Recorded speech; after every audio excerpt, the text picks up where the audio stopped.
Ayan mga kapatid, tingnan yung flight feeder niya. Ayan. Kung titingnan yung mga kapatid, parang isang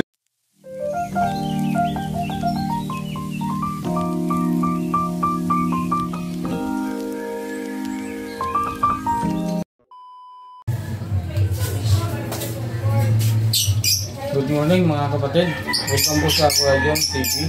For this video natin mga kapatid, yung magkakanling po tayo ng circle ba o hindi. Kasi mga kapatid, pangatlo ng itlog niya yan. Pero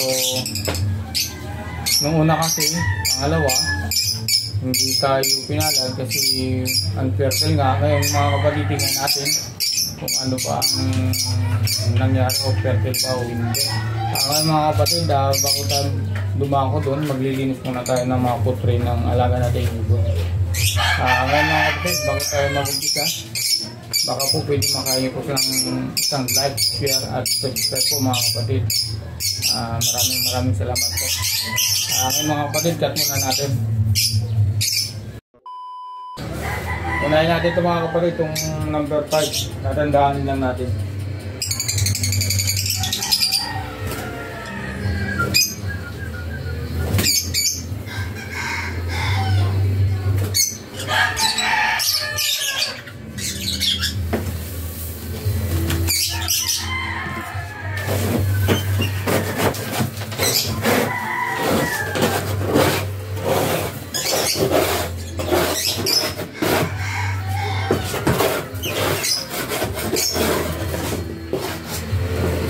Kaya pala mga kapatid, may gamit akong spatula na matanggal yung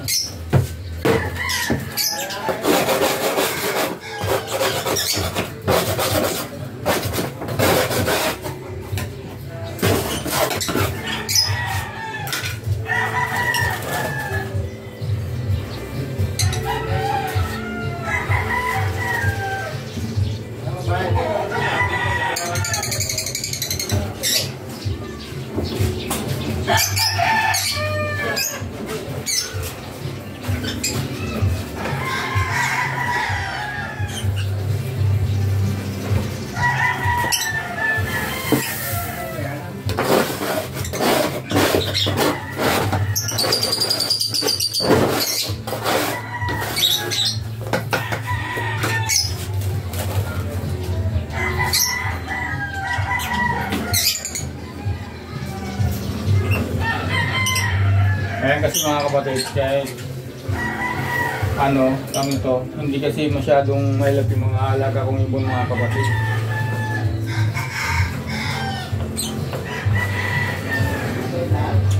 Pero kahit hindi masyadong mailap yung mga alaga natin ibon, ganda lang pagtanggal ng mga portraits.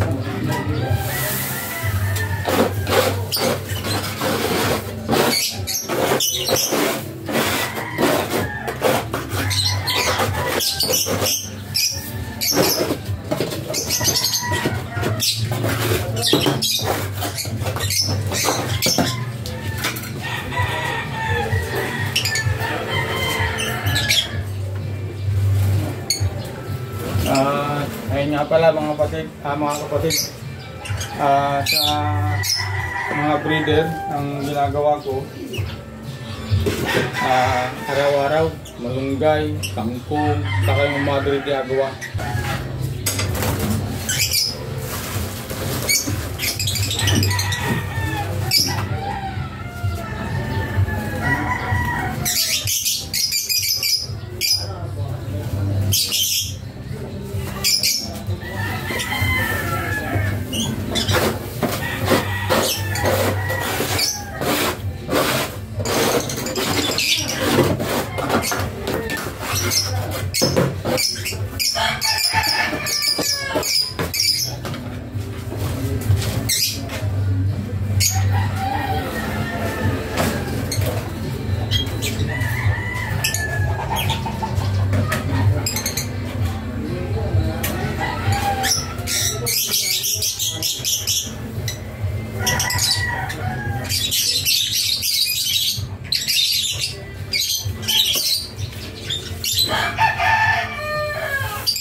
Ayan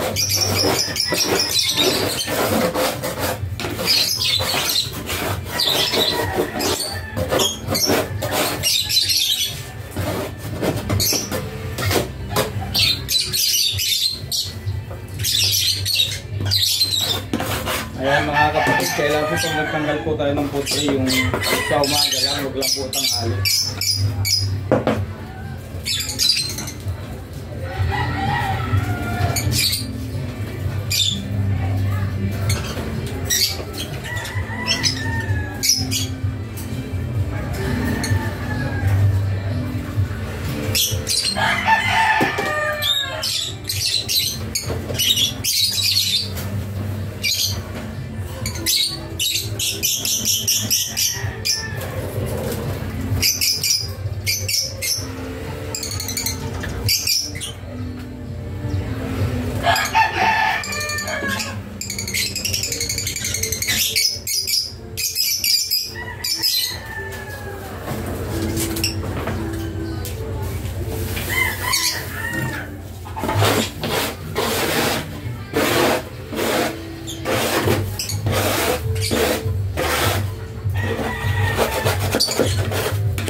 Ayan po.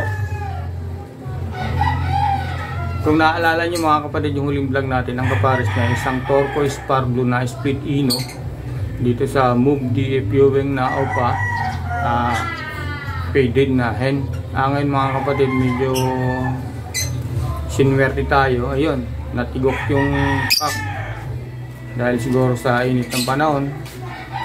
Ano naman tayo sa vitamins, sa mga gulay, kaya hindi tayo pinala dito. Kaya nakakapanghinayang mga kapatid.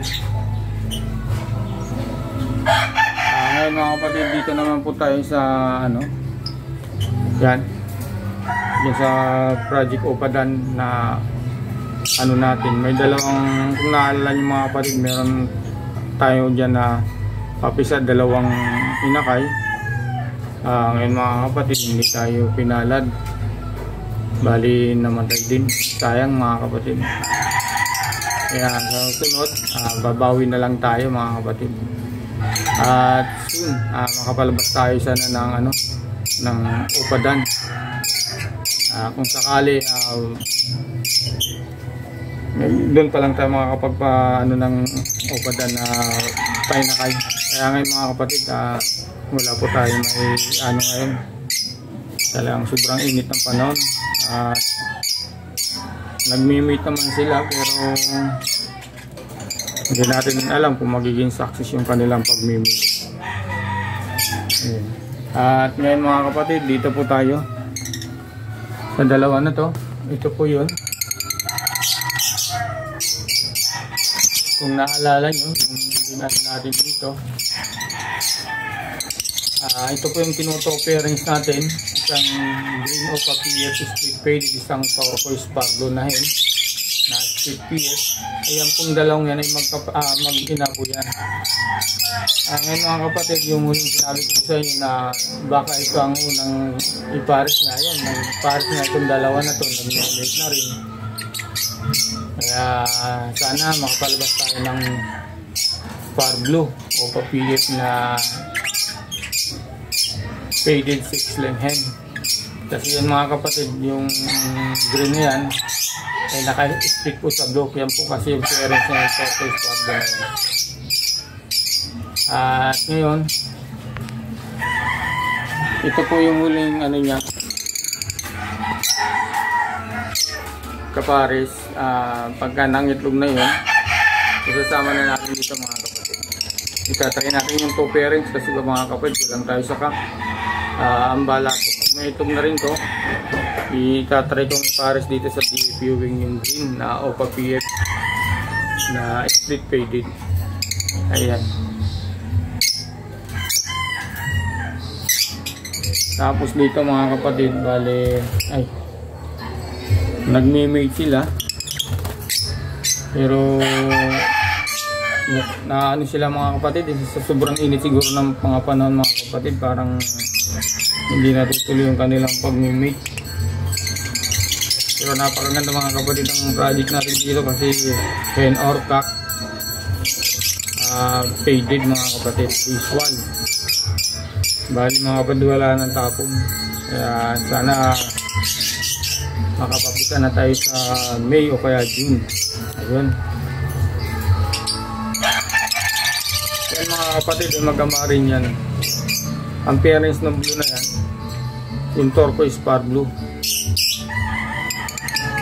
Ayun. At ganun nga mga kapatid, titingnan natin yung ano, hinahan dito kung fertile ba o hindi ko na kasi mga kapatid alam kung ilan ang itlog nito eh. Kukuha muna tayo ng ano, flashlight.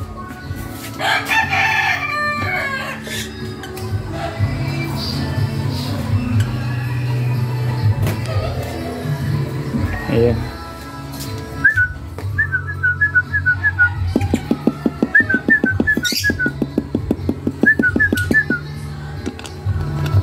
Ay, lumas yung yun. Yung kaya itlog nito mga kapatid. Ayun o, nilulukuban ng hen. Madilim. Titingnan natin mga kapatid kung yun. Ayan mga kapatid, medyo magandang balita to. 1, 2, 3. Dito mga kapatid, wala pa. Sana matuloy itong pisa na ito mga kapatid. Hintayin natin itong isa mga kapatid. Bali 4 ang itlog. Sana makapalabas ulit tayo ng Lutino o palain kasi yung dalawang yan, isang green U-wing na split ino, split faded, saka isang green opa split ino, split faded mga kapatid. Ayan. Sana makapapisa tayo. Ayan. Ayan po ang parents ng mga kapatid.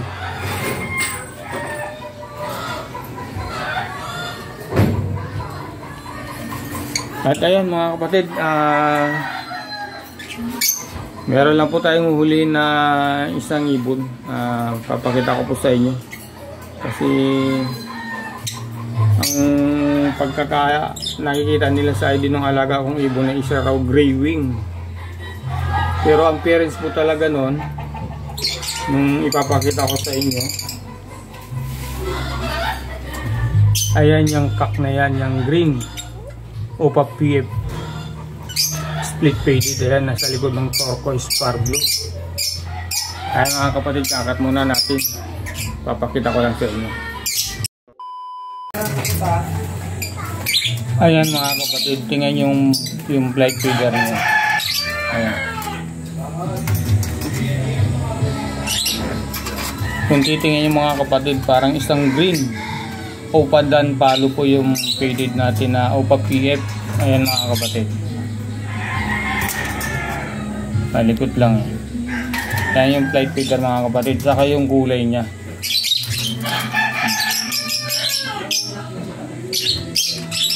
Yan po yung papisa natin. Paanak. Ang parents niya na, mga kapatid, yung kapares ng turquoise par blue. Ayan. Yan yung flight feeder mga kapatid.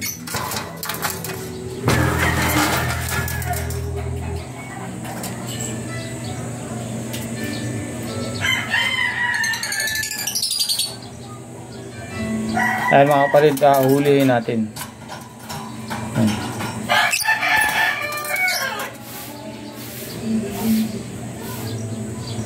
Ang ID po niyan mga kapatid, isang green OPA PF SL faded. Ayan. Napakaganda mga kapatid, pang ano to, materialis. Ayan. Kasuhin lang siya mga kapatid. Ayan, papakita ko po sa inyo yung flight feeder. Ayan po, huliin ko na po yung ating green OPA PF SL faded mga kapatid. Ayan po ang flight feeder po.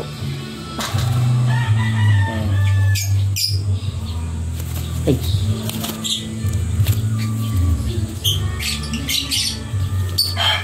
Ayan po, pagka OPA PF lang po sila mga kapatid, yung flight feeder po rito puti. Ito mga kapatid, puti po yan. Ayan, ay gray po siya mga kapatid. Ayan mga kapatid.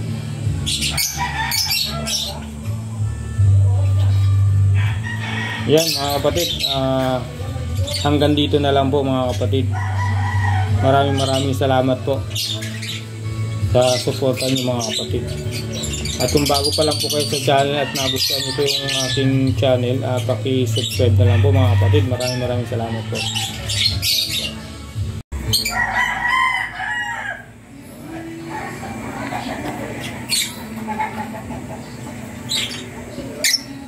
Ayan po mga kapatid, yung Crimino OPA line SL faded natin. Makikita niyo po yung guhit dun sa dulo ng pakpak. Puti na yung pakpak niya naman pagka gray, pero makikita niyo po, ayun yun, kadulo. May pa-scallop po na yan. Ayan po. Ang appearance po niyan yung back to back green na may itlog ngayon na 3. Sana po pala rin tayo. Siya na mga kapatid, medyo lumaan yung camera. Ayan.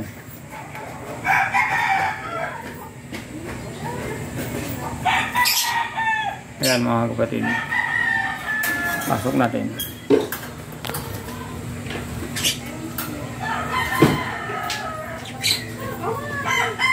Ayan po sila, isang green OPA PF SL faded sa isang Crimino OPA line SL faded mga kapatid. Ayan. Yung bilag. Pasensya na mga kapatid, medyo maingay kasi andito po tayo sa gilid ng kalsada yung ating hibunan. Yan mga kapatid, ang ganda ng Crimino OPA line SL faded.